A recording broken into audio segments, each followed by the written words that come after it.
तो अब मुझे ये बताएं कि जो एक दिहाड़ीदार तबका है जिसकी दिहाड़ी 500 रुपये या 1000 रुपये है, उसकी आमदन तो उतनी है लेकिन उसके जो अखराजात हैं वो बढ़ गए हैं। अब देखें घी जो है 700 रुपये लीटर हो गया।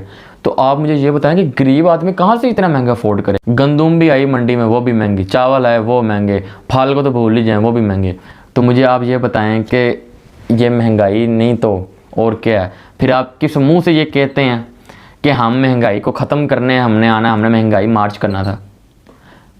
और आप महंगाई या आप गुर्बत ख़त्म करने नहीं आए, आपने तो एक, मेरा ख्याल है आपने तो गरीब ख़त्म कर देना है पाकिस्तान से, जो आपकी सूरत हाल जा रही है। और मैंने एक चीज़ पर और रिसर्च की और मैंने इसके टेक्निकल रिसर्च थी, उसमें मैंने मुख्तलिफ सर्वेज़ देखे और उन सर्वेज़ का जो कंक्लूजन था वो मैं आपको बताता हूँ। उन सर्वेज़ के कंक्लूजन में जो चीज़ मुझे समझ आई वो ये है कि महंगाई ये कुछ भी नहीं है। जो इस वक्त महंगाई है जी ये कुछ भी नहीं है। अगले 2 साल में जी 2022 है 23-24 आप महंगाई देखेंगे अरूज पर, पाकिस्तान की तारीख की सबसे बुलंद तरीन सतह पे महंगाई पहुंच जाएगी। और अगर आप ये सोच रहे हैं कि डॉलर 207 रुपये का हो गया 210 से तो शायद महंगाई भी नीचे, ऐसा नहीं है। ये टेम्परेरी नीचे आया है, इसने 250 तक जाना और इसी ये हुकूमत लेके जाएगी, 250 तक जाएगा। ये जो अमेरिकन पपीट हैं ये लेके जाएंगे इसको ऊपर। तो ये तो मैंने आपको बता दी हाल, लोग अपने रक्शे जला रहे हैं। ये तो मैंने आपको बता दी जो गरीब तबका दिहाड़ीदार तबका उसका क्या हाल हो, वो कितनी बुरी तरह पिस रहा है। और इन्होंने गुर्बत ख़त्म, गुर्बत मकाओ मार्च करना था, ये गरीब मकाओ मार्च अब कर रहे हैं। तो इनसे यही तवक्को थी, आगे भी थी और पिछले से भी यही थी। मैंने ये भी बताया कि इसका माशरत को जो नुकसान ज़ाहिरी बात है हो रहा है, वो मैं आपको वो भी बताता हूँ। पाकिस्तान की जो 30% यानी 70% तो होगी ना एक्सपोर्ट उसकी ज़राअत की, और 30% इंडस्ट्री की है। उस जो 30% इंडस्ट्री है उसमें 30% में ज़्यादातर हिस्सा टेक्सटाइल का है, यानी क्लॉथिंग का, कपड़ों का। तो अब वो जो इंडस्ट्री है वो भी बुरी तरह पिस रही है। अब वो किस तरह पिस रही है जी, वो इस तरह पिस रही है कि बड़ी बड़ी कंपनी जो हैं वो लगी हैं कराची में, और कराची से माल मुख्तलिफ शहरों में जाता है, वो भी डीज़ल पे यानी कंटेनर वगैरह पर जाता है डीज़ल का इस्तेमाल करते हुए। तो वो कपड़े महंगे हो गए, लोगों को यहाँ खाने के लाले पड़े हुए हैं, तो लोग इतने महंगे कपड़े कहाँ से खरीदेंगे और क्यों खरीदेंगे वो इतने महंगे। तो इससे बड़ी बड़ी कंपनियाँ जो नामलेवा ब्रांड है वो भी परेशान है, क्योंकि उनकी सेल ही नहीं हो रही है, तो वो तो परेशान होंगे।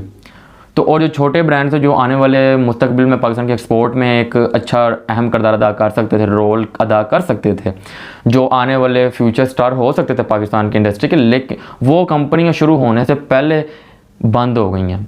मेरे पास एक पूरी लिस्ट पड़ी हुई है इस वक्त, वो कंपनियां शुरू होने से पहले बंद हो गई और कुछ बंद होने के दहाने पे पहुंच गई हैं। तो गरीब बहुत बुरी हालत में है और बहुत से लोग खुदकुशियाँ भी कर रहे हैं पाकिस्तान में। लेकिन मैं आपको ये चीज़ बता दूं, खुदकुशी हराम है। किसी कुरान कहता है कि अल्लाह ताला कुरान पाक में फरमा रहा है कि खुदकुशी हर हालत में हराम है। आप अपने ज़मीर और अपने दिल को बदलें। आपने जुल्म किया अपनी जानों के ऊपर, जालिमों को, मुनाफिकों को, नशइयों को, भंगियों को आपने सपोर्ट किया और आप इन लोगों को हमारे सरों पर बिठाया। तो आप इनकी हमायत छोड़ के हक वालों की हमायत करें जो सूद के खिलाफ ऐलान जंग करें। जब तक आप अल्लाह और उसके रसूल के खिलाफ ऐलान जंग रखेंगे तो आप पर मुल्क के ऊपर इसी तरह 130 अरब डॉलर का कर्जा रहेगा और डॉलर आपका 200-250 पे जाएगा, इससे भी ऊपर जाएगा।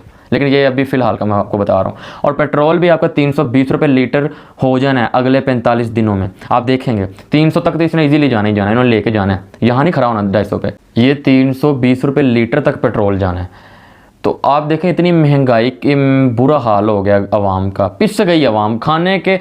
ये कहते थे कि आप एक टाइम का खाएँ, ये तो एक टाइम का आवाम ने खाना शुरू किया, ये अब कहते हैं वो भी ना खाओ तुसी।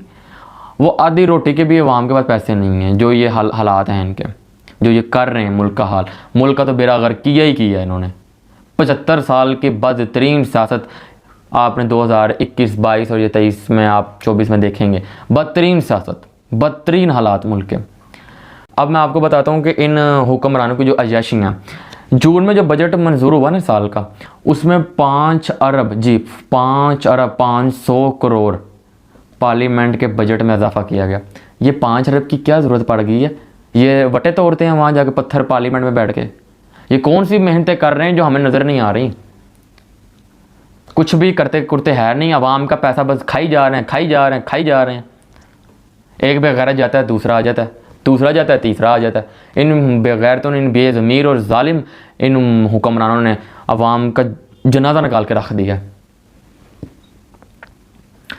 तो अब ये जो 5 अरब जो इन्होंने बजट पार्लियामेंट के लिए मंजूर करवाया ना, मज़ीद आगे भी बजट आया था, ये बढ़ाया उन्होंने। तो आप इसको याद रखिएगा, ये सारा इनकी पार्ट आपको भी पता होगा बहुत से लोगों को, लेकिन नहीं पता तो मैं उनके लिए बता दूं कि ये सारा बजट जो है ये इनके पार्टी फंडिंग में जाएगा। ये जो 13 जमातें 12 जमातें हैं ना, ये इनको सबको थोड़ा थोड़ा दे के ना 5 अरब में से इनका मुंह बंद करवाएंगे और ये पार्लियामेंट के नाम पे एक जा रहे होंगे और किसी को नहीं पता वो पैसे कहाँ जा रहे हैं, और असल में वो पैसे इनके पार्टी को चलाने के लिए, फंडिंग के लिए जा रहे होंगे। इनको आवाम का ख्याल नहीं है। पाकिस्तान के एक और मशहूर MNA वफाकी वज़ीर भी हैं PLMN के, एहसन इकबाल साहब, वो जनाब TV में आते हैं, मीडिया में आते हैं, बड़ा बोलते हैं, वो बस बोलते ही हैं। वो जहाँ अवाम का ये सूरत हाल है कि अवाम गाड़ियों से मोटरसाइकिलों पर, मोटरसाइकिलों से साइकिलों पे आ रही है, अवाम को पेट्रोल के पैसे नहीं हैं।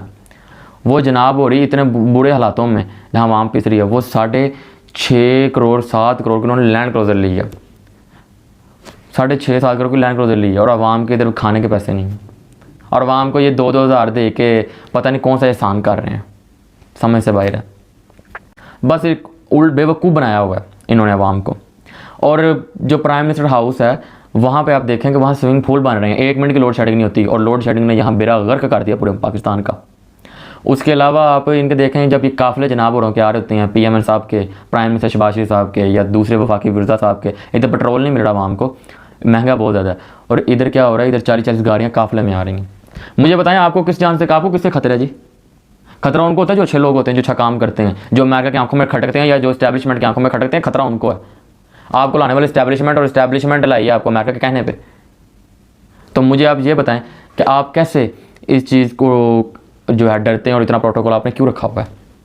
आप 40-40 गाड़ियों का इतना पेट्रोल, अवाम के टैक्स है सारा, अवाम का पैसा सारा ज़ाया कर रहे हैं। आप 10-12 गाड़ियाँ भी रखें तो काम चल जाएगा, आपको कोई खतरा नहीं है। जब अच्छा काम करेंगे ना उस वक्त आपको खतरा है, अभी कोई खतरा नहीं है आपको। तो खुदारा अवाम को बेवकूफ़ बनाना छोड़ दें आप।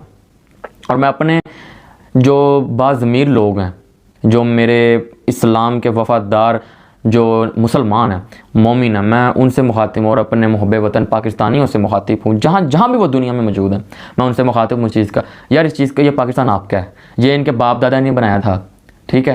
तो ये पाकिस्तान आपका है, ये इधर आपकी नस्लों ने रहना है, ये फ़ैसला आपने करना है कि ये चोर चक्के, ये शराबी है, एक गया था दूसरे आ गए हैं, तो ये शराबियों ने इधर आके हुकूमत करनी और बेड़ा गर्क करना है अवाम का, या यहाँ पे दीन मुस्तफ़ा को लाया जाए, इसका फ़ैसला आपने करना है। क्योंकि जो भी ज़िंदा ज़मीन लोग हैं उस चीज़ को जानते हैं कि जब तक इस मुल्क से सूद का ख़ात्मा नहीं होगा ना, पाकिस्तान के हालात कभी ठीक नहीं हो सकते, क्योंकि सूद अल्लाह और उसके रसूल के ख़िलाफ़ जंग है। तो ये आपके पूरा निज़ाम जो है सूद का है, तो ये मुल्क कैसे तरक्की कर सकता है? और सूद का ख़ात्मा एक मोहम्मद अरबी के खादिम नौकर ही कर सकता है। ये चोर चक्के, ये जो हराम के पैसों में पले हुए हैं ना, जो हराम खाते हैं, ये नहीं कर सकते। तो इसका फ़ैसला आपने करना है कि पाकिस्तान पे यही हुक्मरान, यही बेगैरत लोग, कुछ चले गए हैं, कुछ नए आ गए हैं, यही मुसल्लत रहेंगे, यही इस्टेब्लिशमेंट, यही PMLN, यही PTI, यही दूसरी जमातें, यही हुकूमत करेंगी, या कोई मोहम्मद अरबी के ग़ुलाम को आना चाहिए ताकि वो हमें उस मकसद, उस रास्ते पे डाल दे जिसका अल्लाह ताला ने हमसे वादा किया। और मेरा पाकिस्तानी अवाम से, आपसे, जो भी मुझे सुन रहा है, मेरा उससे एक सवाल है। मेरा वो सवाल ये है कि आप मुझे इस चीज़ का बताइए, मुझे नहीं इस चीज़ का पता, अभी तक समझ नहीं आती है, और मैं पाकिस्तानी अवाम को अक्लमंद समझता हूँ। तो मैं आपसे ये सवाल करना चाहता हूँ कि जब ये लोग हुक्मरानी में नहीं होते हैं तो ये बहुत बुरे हालातों में होते हैं, इतना पैसा इनके पास नहीं होता, गरीब से झोंपड़पट्टी कह लें कि गरीब इनके हालात होते हैं, बिल्कुल गरीब। तो जैसे ये हुकूमत में आते हैं, 4 साल 5 साल निकलते हैं, इनकी सारी मैल उतर जाती है, इनके पास अरबों खरबों करोड़ों आ जाता है, जबकि इनकी तनख्वाह महीने की 50,000 होती है। तो मेरा आपसे ये सवाल है कि ये इतनी करोड़ों की लैंड क्रूज़रें और करोड़ों अरबों के महलात, करोड़ों की मिल्स, ये कहाँ से आ जाती हैं? मुझे इस सवाल का जवाब कमेंट सेक्शन में ज़रूर दीजिएगा इस वीडियो के, मैं आपके कमेंट्स ज़रूर पढ़ता हूँ। आज की वीडियो के लिए इतना ही, मिलते हैं अगले नए व्लॉग में। उस वक्त तक अपना और अपने चाहने वालों का बहुत ज़्यादा ख्याल रखें, और अपने इस चैनल का भी। अल्लाह हाफिज़।